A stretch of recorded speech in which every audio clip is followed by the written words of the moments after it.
Assalamualaikum warahmatullahi wabarakatuh. Nempangkeun wasta abdi Raihan Akmal. Abdi di dieu bade ngabacakeun wartos anu dijudulan awewe di Sidoarjo tewas terpental motor sarta terlindas truk.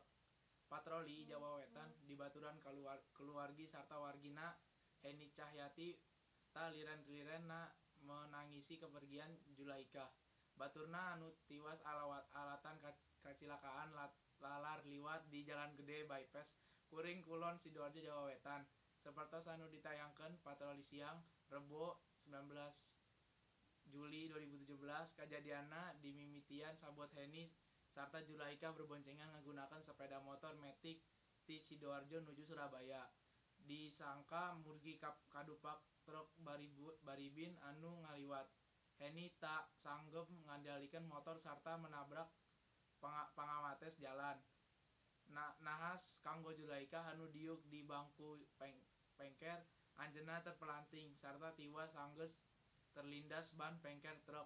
Korban langsung dilumpatkeun ka RSUD Kabupaten Sidoarjo, sedangkan supir sarta truk baribinna diamankeun di Mapolresta Sidoarjo kanggo penyelidikan langkung teras.